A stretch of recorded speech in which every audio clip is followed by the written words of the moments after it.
तो hello guys. तो पिछले एपिसोड में हमने देखा था कि डोरेन और डोपोरोची की फाइट शुरू हो चुकी होती है और वही हम देखते कि डोपोरोची डोरेन की बहुत ही बुरी हालत कर रहा होता है।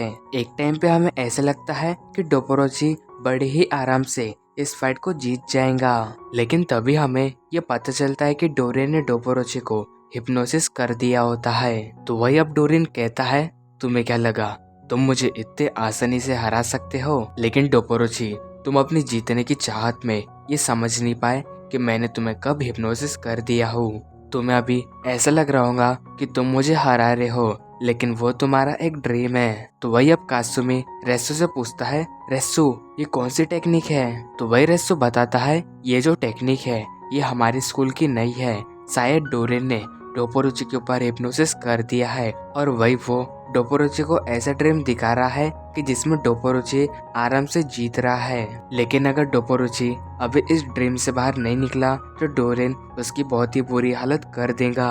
उसे इस ड्रीम से बाहर निकलना ही पड़ेगा। अब वही डोरेन कहता है, मैंने ये नहीं सोचा था कि एक कराटे लेजेंड मेरे हिप्नोसिस का शिकार इतनी आसानी से बन सकता है। तो डोपोरोची, अभी तुम ऐसे ड्रीम में पहुंच चुके हो जहाँ से निकलना तुम्हारे लिए बहुत ही मुश्किल है। तो चलो अभी इस लड़ाई को खत्म करते हैं। और ये कहते ही वो डोपोरोची पे अटैक कर देता है। लेकिन तभी हम देखते कि डोपोरोची डोरेन के उस अटैक को रोक देता है, जो देख के डोरेन बहुत ही ज्यादा हैरान होता है। फिर तभी डोपोरोची डोरेन के पेट पे एक जोरदार किक मारता है, जिससे कि डोरेन को बहुत ही ज्यादा दर्द होता है। अब इसके बाद डोपोरोची डोरेन के चेहरे पे एक जोरदार पंच मारता है, जैसे कि डोरेन जमीन पे ही गिर जाता है। तो वही रेसो ये देख के कहता है, वो डोपोरोची ने ये कैसे किया?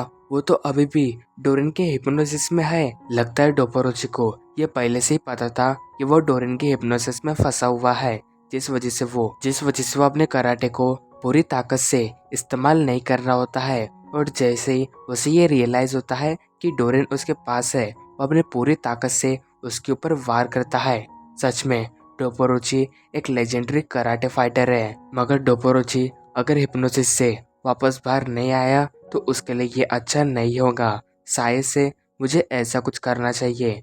फिर तभी हम देखते कि रेस्सू ताली बजाता है, जिससे कि डोपोरोची डोरेन के हिप्नोसिस से बाहर आ जाता है। तो अब हम देखते कि डोपोरोची अपनी एक टेक्निक को यूज करता है, जिसके बाद वो डोरेन के ऊपर अटैक करता है और उसके फेस पे एक जोरदार किक मारता है, जिससे कि डोरेन के मुंह से ब्लड निकलता है।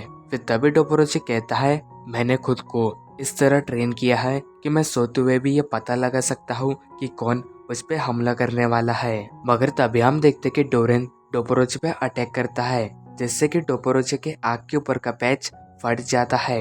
एंड वही फिर डोरेन कहता है, मैंने सुना था कि the legendary karate fighter Japan में है और उसने अपनी ताकत से एक सिबेरियन टाइगर को भी हराया है, और अभी मैं ये समझ चुका हूँ कि वो और कोई नहीं बल्कि तुम हो। वही ये कहते ही डोरेन डोपोरोची के ऊपर अटैक कर देता है, मगर तभी डोपोरोची अपने पंच से उसके अटैक को रोक देता है, जिससे कि डोरेन का हाथ टूट जाता है।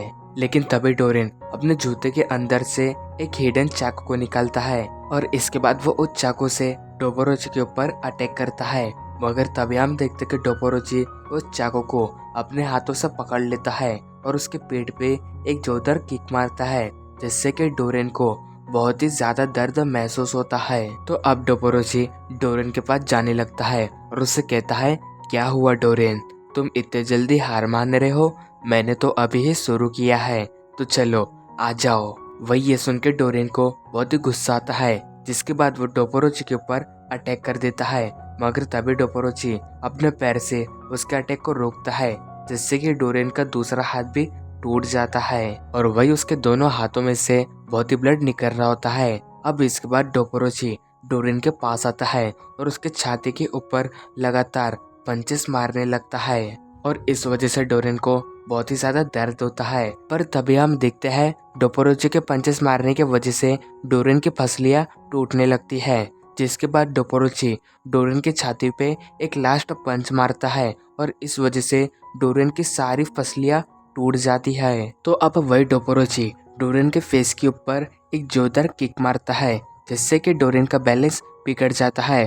तो मौका देख के डोपोरोची डोरेन के पैरों पे अटैक करता है और उसके पैरों की हड्डियों को तोड़ देता है और इस वजह से वो अपने घुटनों पर बैठ जाता है और वही वो सोचता है तो डोपोरोची वो पर्सन है जिसने कुंफू के लिए अपना सब कुछ सेक्रीफाइस कर दिया और उसी के सामने मुझे आज पहली बार हार महसूस हो रही है। तो अब इसके बाद डोपोरोची डोरेन के सामने आता है और उससे कहता है तो चलो अभी समय हो चुका है इस लड़ाई को खत्म करने का। और ये कहते ही वो डोरेन के चेहरे पे एक जोरदार पंच मारने जाता है मगर तभी वो रुक जाता है और उससे कहता है इसे मैं खत्म नहीं करूँगा बल्कि वो खत्म करेगा जिसने इसे शुरू किया था। और ये कहते ही डोपोरोची पीछे देखता है और वही हम देखते हैं कि वहाँ पे आ चुका होता है कताओ जिसकी बहुत ही बुरी हालत होती है। और इसी के साथ हमारा ये एपिसोड एंड होता है। Thank you so much for watching my video.